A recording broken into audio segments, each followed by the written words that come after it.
Ramzi Jammal, Chief Regulatory Officer here? Chief Regulatory Operations Officer. Regulatory Operations Officer here at the Canadian Nuclear Safety Commission. So good to see you again. Thanks for having me. Well, thank you. Yeah, last time that we met was in Korea, and I think I saw you at RIC before then too. So it's a pleasure to finally get to sit down and pick your brain apart. It's great. Next time, take the tie off. Okay, fair enough. As we like to do, I want to start with how you even got involved in this industry to begin with. Well, I go back to my younger days, almost a few years back. I grew up in Saskatchewan, Saskatoon, and come from a scientific family. But I was privileged to meet some of the pioneers in the nuclear industry in Canada. What did your folks do? Well, it's in science, and then my uncle was professor of engineering, and then he actually worked on the containment of the CANDU as a designer, civil engineer way back before CANDU were built. So that's a piece of nuclear history right there. It is. So you knew about nuclear growing up. The conversation was at the dinner table. And then at the university I was exposed to nuclear as such. Like I said, many of our professors were pioneers in the nuclear industry and the medical physics, from the late Dr. Sylvia Fedorek to Harold Jones. So the industry in Saskatchewan, from uranium mining to nuclear slowpoke, linear accelerator, we're all exposed to it through the physics. Do you know something about slowpoke? I've been dying to ask people about slowpoke. What do you want to know about slowpoke? It's the safest research reactor there is in the world. Well, there was supposed to be wasn't it a slowpoke 3 that was supposed to be not just a research reactor, but an actual power reactor, wasn't it? Well, the intent back then, they wanted to use a slowpoke as the type of energy provider for neighborhoods type of thing. So in other words, you can install a slowpoke and then feed power to a community of probably 1,000 homes or so. I love that idea. Why isn't that the future of nuclear? Well, what happened to slowpoke? Well, what happened to slowpoke is money ran out of things. No, in all seriousness, is the industry went towards bigger reactors and larger scale reactors. The research continued at multiple levels, and what you see today, SMR, many of the small modular reactors are founded on the previous research. Yes. So really, it's the advancement we're seeing today is based on the research that we've had a long time ago. When you first got into the field, what was the feeling around nuclear? So you knew about it, but was there a general excitement about the industry? Oh boy, yes, I'm an old timer. When I got into nuclear was the ramping up. Yeah. And then as we plateaued, and I was in the industry when things starts to turn downwards. Yeah. So I lived it all. I lived it from encouragement, studying about environmental impact and assessment for nuclear industry, how safe it was for non-contributing way back then to climate change, to the challenges associated with it, and the safety associated with the reactors. So I read, I've been trying to, get up to speed with all you guys as much as I can. So I read one of your guys' undergrad nuclear engineering textbooks, but I bought just the cheapest one I could find on Amazon. It was from the 70s, and they mentioned climate change in there, and I lost my mind. I'm like, wait a minute. They knew about, not only they knew about climate change, but they knew about how nuclear specifically could replace the carbon-emitting fossil fuel sources. And it's written right here in the 1970s textbook. Yeah, that's true. So nuclear is part of the mix, even when in the 70s, if you even look at the environmental programs I've taken, and even the nuclear program, we spoke about part of the mix: solar power, wind power, and the contribution of nuclear for carbon-free emission. And back then, I'm talking to you probably late 70s, the prediction was, if you're not going to look after the environment, consequences will take place. Okay, so where did we lose that thread? How has that not been a? Maybe it's just because I'm younger, of a different generation, but it feels to me like this climate change debate thing is kind of a new thing and it's taken on a new urgency. Why did we ever lose the thread back then about how good nuclear was as a steward of the environment? Well, I promote the safety of the nuclear, so I'm not going to promote the safety of the technology. I will, as a regulator, it becomes a policy issue. When the governments decided to move away from nuclear with respect to policy as part of the power being produced, because in Canada, every province has its own energy profile and energy program. So the reactors in Canada are provincially owned. And we're in the province of Ontario right now? Correct. And it's like, there's a ton of nuclear here. Well, I won't call it a ton, but 70%, up to 70% of the production is coming from nuclear. And the other provinces don't look at Ontario as a shining example and are a little jealous of how cheap the electricity is and how stable it is? Behind the scenes, they accept it to be a safe technology. Mishaps occurred in the industry accident. We learned from the accidents. As a matter of fact, as an industry and the regulator, nuclear is one of the most controlled and safest industries. So if you take the protection of an individual, on average in the industry, it's $1,000 per employee, per worker. In the nuclear industry, up to $100,000 in safety perspective per employee. I feel like we're the only ones that really have learned from lessons. I mean, literally every single day now, I see natural gas explosion here, natural gas. Literally in the U.S., I think like a whole mall just exploded. Natural gas, but it's like literally every day somewhere in the world there's natural gas explosion. Why don't they learn from their safety mishaps? Well, the safety culture in nuclear is completely separate. Where does it come from? Because of our lessons learned, it's the dedication of the nuclear design and the nuclear philosophy and the nuclear structure itself is to continuous enhancement for safety, and that's what really the regulator's job. Okay, it's I'll give credit to the regulators who are developing and continue to develop requirements to enhance safety as we go along.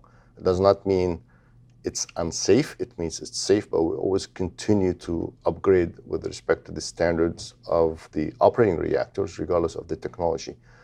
You asked the question, it's in the Western world, nuclear was the developed technology to produce power, and that's the nature of the continuous improvements. So the newer design came in, policy were supportive of nuclear, and it was at the time to be a safe, and still is safe, clean, still is clean. And you go back to Ontario. With respect to the Ontario, the only time the government of Ontario was able to shut down every coal plant due to the nuclear restart of Bruce Power. I'm not promoting Bruce Power, but health and protection of the environment and the public is our mandate. Yeah. So if you look at the asthma rate in Ontario, since the shutdown of the coal, it's actually decreased exponentially to the point that in healthcare savings, over 15-year period will pay for the refurbishment of the reactors. How come, okay, I'm just fantasizing here, but bear with me for a second. How come, so like the nuclear agencies, whether it's our nuclear agency or Canada's nuclear agency, they're in charge of safety for the people. How come they can't go in and shut down a coal plant and say, listen, we're in charge of safety of the people. We've been given this mandate by our government. I see the asthma coming from this. I'm putting the padlock on a coal plant door. Could they try that? Could a nuclear inspector just try shutting down a coal plant? Do you want us to end up in jail? we require a mandate. The mandate is sorry, it's a fantasy. It is fantasy. Our mandate is limited to nuclear. So from a safety perspective, we will shut down any reactor at any time if it's unsafe. Yeah. And we've done it before. With respect to your comment to nuclear power, to the coal plants, there is a whole environmental government agencies at the provincial or federal level that they can provide requirements, first emission, to the shutdown element. So that's beyond our mandate, and we don't have the power to do so. Just like trying to stop allow someone who drives a car or ride a bicycle to go drive a truck. I mean, it's just not going to happen. Your studies, where did your studies take you? Well, my studies took me into a very tortuous path. Started from basic sciences. I did clinical work as a nuclear medicine, and then went on to research. And I was a licensee. Before I became a regulator, and then I joined the CNSC. At the time, was in AECB, almost 20-some years ago. Medical side of things. Can we talk about this for a second? Yes. maybe, and you can pass if you want, but I keep trying to pull apart this whole like linear no threshold thing and what studies we have and don't have on radiation's effect on biology. I feel like the people who use medical nuclear, even if they're not studying the effects of radiation, but they use it, whether for cancer treatment or for imaging or something, I feel like they really probably should know how radiation and biological processes intermingle. So what's the deal with the linear no threshold thing? Well, a couple of things. I'll start with the benefit of nuclear in the domain, in the field. And in my days, when we used to look after kids with leukemia, the survival rate was 3 to 5 years. In my business, during the clinical work, you would see the kids and then they will pass in 3 or 4 years. Now with the advancement from nuclear, advancement of the detection of the technologies, combine all of it together, the survival rate is phenomenal right now. Crazy, yeah. You've gone up to almost 90%. It's the unsung story of nuclear. Well, I feel like the word nuclear has to be injected. Whenever nuclear does something good, I feel like it's got to be injected into the public argument more. Like nuclear saves these lives. Nuclear medicine, nuclear medicine. That's true. There's nuclear medicine. There is radiation therapy. There are many, many things. I mean, Canada is in Saskatchewan was the first cobalt-60 treatment. As a matter of fact, if you watched the movie, now it skips me, the Apollo movie, there was Neil Armstrong, the actor. He had a kid who had cancer, and if you listen carefully, I wonder how many people did listen to this. He was looking for a treatment for his daughter, and in the conversation between him and his superior in the movie, said there is a new technique coming from Canada, and the name is Dr. Harold Jones mentioned. So he said, go talk to Dr. Harold Jones for the treatment. It's in the movie. Wow.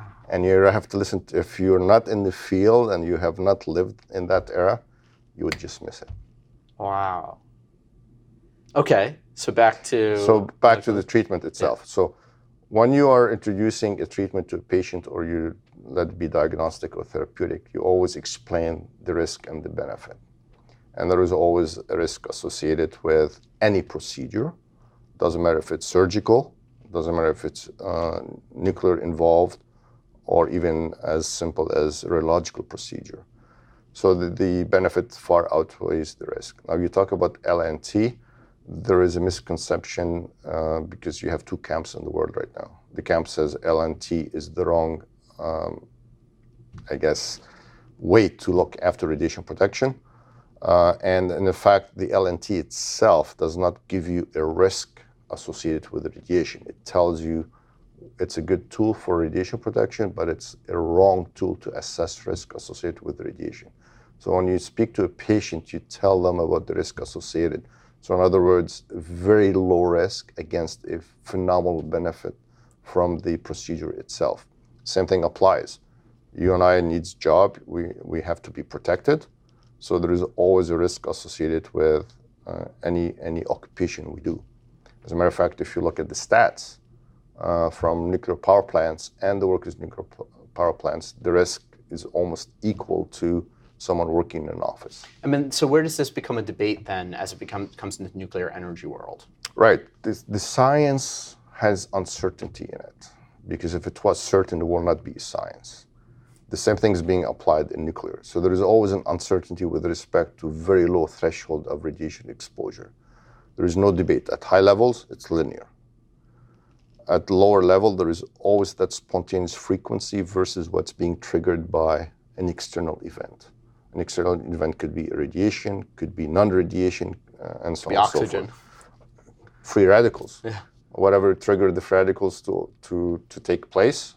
So what we're saying is, beneath a certain point, it is lost in the noise of your normal environment and how that triggers a potential cancer. Very much so. So if that is the case, why isn't there some sort of practical threshold, whether or not the science is in on what actually happens at those low doses? When it comes to regulating nuclear energy, why isn't there a practical threshold where we say anything beneath this amount is comparable to your normal daily lives. So we are actually not going to regulate that because that's the same as you just walking around outside. Oh, well, hang on, talking to regulator. I'm not going to get you away for not regulating. Okay. Currently exists, very well known, the threshold of 100 millisievert and below. Yeah. So in other words, the health effects are minimal, okay, or even in lower levels, non-existent. You can't even identify what's causing it. That does exist. With respect to not regulating, I disagree. The fact that the regulator exists so that we are always maintaining that the ALARA principle, as low as reasonable, achievable principle, so that the worker is continuously protected. Lowering the level of radiation, the ICRP went from ICRP 60 to the new ICRP from 5 millisievert per year to 1 millisievert per year. That does not mean the risk has gone higher. It means if you can capable of reducing the exposure, why not do it? Well, can I offer a why not? Pardon me? Because when looking at a larger system of human health and safety, any action that one takes to go incrementally lower has an associated cost with it. That cost drives nuclear into a non-competitive region with far, far, far more dangerous. So I understand, yes, we can't go and we can't padlock up the coal doors. What we can do is not artificially handcuff, from an economics perspective, something that we know on net saves lives. I fully agree with you with respect to the fact that it becomes very expensive. I won't call it handcuffing, hence my comment. The safety associated with nuclear is $100,000 per person versus 100 or 1,000 other industries. But it's not really handcuffing. The key point here is the fact is you are able to provide oversight on occupational exposure as part of the normal operations, and you can reduce it. In other words, if you're providing administrative barriers, if you're providing shielding, if you're providing a new technology, why not apply it? Okay, so that's on the occupational worker side. Got it. I know you were involved with the Fukushima response as well. So maybe let me ask you, and let me try to tie these points together.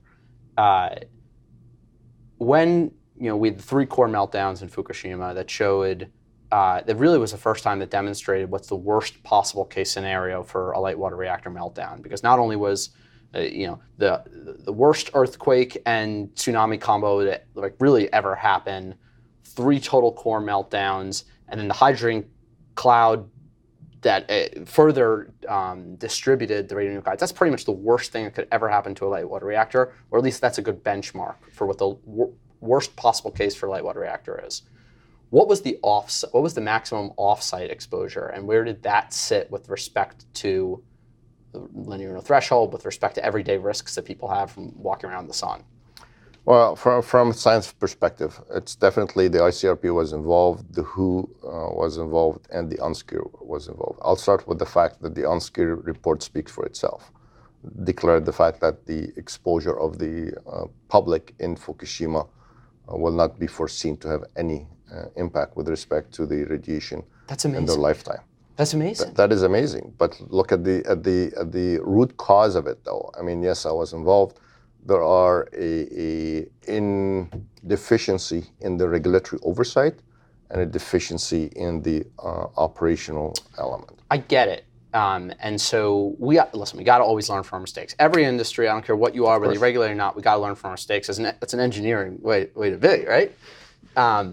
But given that the worst possible case scenario had an off-site exposure, which we know will have no impact on human health, wouldn't that also be a reason to wind back some of the regulations that we now know that might be overburdensome, such as this emergency planning zone? It seems to me like the evacuation did more hazard than the radiation would have. That's very true. So I'll answer it in 2 ways. Yeah. There is the zone itself, but then you're going to take the technology and the safety case associated with it. So let's speak of a Canadian perspective. From a regulatory perspective, Pointe-le-Pro, we started to require the Pointe-le-Pro nuclear generating station to enhance their capability prior to Fukushima, to the point that they put filter venting. So in theory, if you take Point Lepreau, okay, and then there is a core meltdown event, the analysis demonstrate that the offsite impact is minimal. Right. So all this depends with respect to the technology itself and the enhancement that has taken place. But in principle, you're correct. The tsunami killed over 20,000 people. We feel, this is not something that we can brag about because people lost their lives, lost their livelihood. The organic contamination far exceeds some of the areas, in some areas far exceeds at the hotspots of the radiation. And when you say organic contamination, you mean that stuff not nuclear related, from yes, chemical plants, chemical from plants, just pits on the ground, people had from propane tanks, whatever it was. Industry itself and so on and so forth. That is more of a health hazard than the meltdown. Well, increased health hazards. Some of the areas cannot, it has to be decontaminated, remove all of the contaminants so that the residents can go back, and many of the residents did not go back. So that's where the reaction to the emergency was different and should have been different. And a lot of times there was a political decision rather than what is really happening. So that caused much more havoc than really well-being and quality of life for the individuals. Something I heard that I thought was brilliant, and they don't do it anymore, which I think is crazy. They used to give tour in Switzerland and France, at least. They used to give every elementary student would do a field trip, school bus style, to the nuclear plant to get a tour, to learn about it. And that is the start of education, right? Because you inspire people with these big pipes and spinning things and moving, and kids see and then you talk about the magic of the atom. They see, maybe at a research reactor, they see the glow, the radiation. That is enough to put someone on a path towards self-education, which is really all you can afford when talking about a whole population. So does Canada do anything like that? Should they do anything like that? Well, they should. I can speak from myself experience. My kids went to school, and their science curriculum was supposed to have 4 weeks of exposure to nuclear, exponential, and all that decay. The professor decided only to do it for 1 week. So you go in there and throw a fit? Well, no, I didn't go in and throw a fit. It's very unfortunate my kids were labeled as because their dad is in the industry, that they're as a regulator, so we're biased, but we're not biased at all. I'm sure they're proud. They should be proud. It's the misconception, though, of the educational system, and the misconception sometimes, not by every teacher, but many teachers, presenting nuclear and its challenges as an equivalent to what happened in Nagasaki, Hiroshima, and that's the wrong. The wrong impression, perception that's being done. So when my kids will stand up and set the record straight, they were labeled non-popular labels that were given because they were defending the science. Rather than, I shouldn't be involving my kids into this, but the fact is, your kids are heroes to me. Well, thank you. I'm glad they're growing up now. They're in different domains. But the key point here is the science and the facts are being manipulated for the whatever purpose it is. We were talking about Fukushima before. You've had you've played an international role as well, not just working here in Canada, but communicating lessons learned around the world, working through the IAEA. What were some of your other experiences there? Post-Fukushima, I took on the presidency of the Convention on Nuclear Safety. Part of the enhancement I put forth is to make sure that the safety improvements will continue, and the contracting parties who were not responding to the convention itself, they will start to actively engage on the Convention on Nuclear Safety. So in other words, to engage in the international level for a peer review process under the convention, to start to submit the reports with respect to their existing fleets, emerging countries, or decommissioning. So under the Presidency Convention, I knocked on many doors, diplomatically and politically, because the convention is a treaty. It's the only legal treaty under the UN that addresses nuclear safety. How does that work? How do you create a global treaty? That's like a big deal to have like countries come together and decide on something? Treaties are big deals. Like, how does that even come together? It came together post Chernobyl, as a matter of fact. So that's when it was created in order to start to put together. And again, this is what the nuclear industry and the nuclear regulators and under the governments always wanted to make it improve, enhance the safety associated with it, and make sure that globally there is a global influence with respect to safety. And this, hearing you talk about it earlier, and now that I'm thinking about it a little bit more, this must tie back into like a cultural phenomenon within the nuclear community, within the type of people who become nuclear engineers, probably dating all the way back to the 50s, to have this drive in them towards can never achieve perfection, drive towards perfection when it comes to safety issues. That's very true. It's always ongoing. It's always ongoing. You take the new information that comes into hand or comes to light, and then you start to look at how do you implement it from technical information to regulatory requirements. Taking into consideration is what is the risk benefit associated with it. So we go back to the convention itself. When I took the presidency, there were many contracting parties were not actively engaged. And to me, that's completely unacceptable on the global level, especially if there are emerging countries coming on board. Because we have... Why weren't they actively engaged? Well, we're not actively engaged, it's just a matter of support from the governments in order to be able to produce the report. To go to Vienna, it requires travel, attend a meeting that is not just a meeting, a convention that is 2 weeks long. So to submit the report, it takes resources. So what I've done as president is the regulator to the regulator discussions was not going up the line to the ministers or the governments who signed the treaty. This is a treaty where there are no consequences if you're not in compliance with it other than the embarrassment factor. So it's an incentive type of treaty. So if you don't... Reminds me of the Paris Accords for climate change. Pretty darn close to it. Pretty darn close to it. So what I did is I knocked on the doors of the contracting parties who were not active in the convention. And not to my surprise, but to the surprise of the politicians I've approached, said, what do you mean we're not in compliance with a convention? So we start the ball rolling with respect to the convention, the quality of the report. And Canada, and as a CNSC, we spend a lot of resources to make sure that the global influence has been increased in order to make sure that the safety is discussed under peer review. All the discussion is done under confidentiality so that we can challenge each other. And a lot of sleepless nights as president myself went through with respect to the discussions and come to a conclusion with respect to the report itself. Those behind closed door sessions, obviously I'm not going to ask you to say what specific people said, but what were the topics that people need to kind of have that level of privacy in order to kind of like really pull out good information? Yeah, it's people will have to have, when I say it's not behind closed door, it's the convention puts the contracting parties into groups of countries.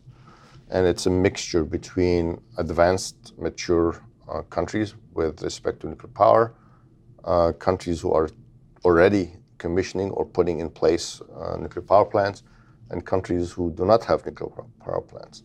So each report is reviewed, and then they come with questions.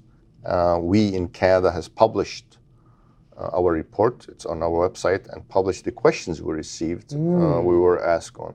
So transparency was one of my key criteria by which... What are some of the questions that, let's say, a developing country that doesn't have experience with nuclear for decades, what would they ask? Yeah, the three things I would ask. Literally, safety culture from operations perspective, with the management system with respect to this, how do you put an integrated management system to ensure safety, and the technology itself. What's the big deficiency is support from regulatory perspective, so that they have an independent regulator in place without being influenced by political decisions. The same thing, WANO has the World Association of Nuclear Operators, has a role to play as a peer review process outside the convention. So all these, you put them all together, then you will have a probably better picture globally on how to ensure safety is taking place. Help me understand this concept of independence. What does that mean? What is when a regulator is independent from the government or not? Like, how is that distinction made? Is there something that their Congress has to sign, or Parliament, I guess, in some other countries? I don't know how it works. Oh, okay. Well, it depends. I can speak from Kenyan perspective. We are an independent regulator, by which the decision associated with any regulatory issues is done independently without any political interference. So the Parliament mandated the Commission to act as an independent regulator. And there's some regulators across the world that aren't independent? Correct. And how do we know the difference between one that is and one that isn't? Do we just have to look up their constitution? Or? Well, that's one, you look up constitution, but then you, as part of the convention, you go through the report and you determine, okay, well, hang on. If a minister or politician is in charge of making a decision, then you've got an issue. How do you maintain independence? I see. You are independent from the promoter of the technology, and you're independent from political interference. So you are making a decision based on safety. Safety is your driver in your decision.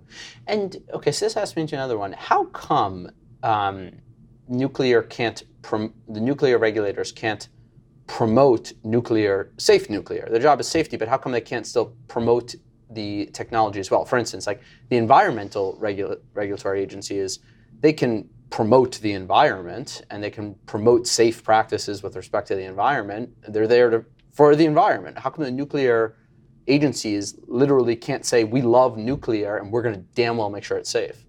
Well, we make damn sure it's safe. But they can't say they love it. Well, we don't need to love it. We make sure it is safe.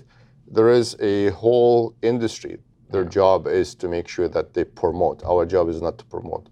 We promote that what is operating is safe. We educate the fact that what is operating is safe, and here's why it's safe. That's our job. Same thing, we do not promote solar. We do not promote wind.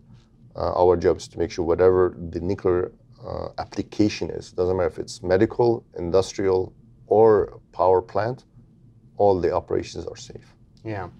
How have things been changing over the last few years? There's a lot of new excitement around smaller reactors. Do you guys have the advanced fuel cycle hype here too, or just the small reactor hype?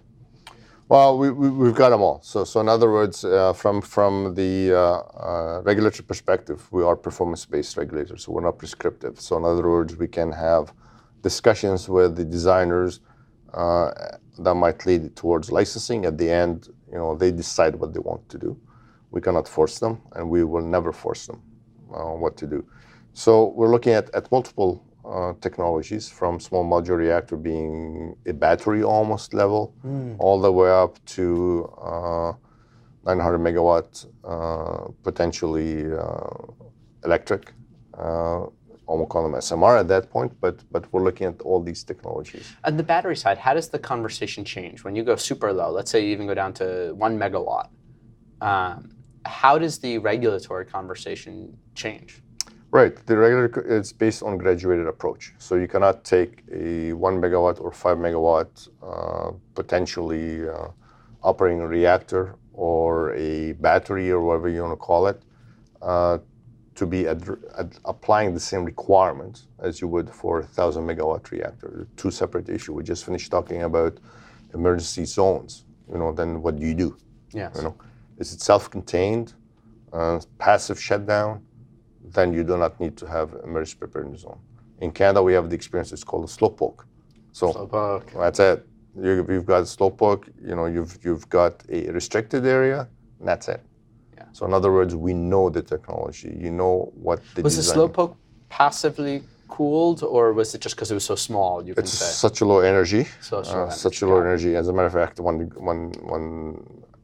it's self-sufficient with respect to its passive and shutdown. Is there a good rule of thumb for threshold in terms of, in the case of an accident, a certain amount of energy being released?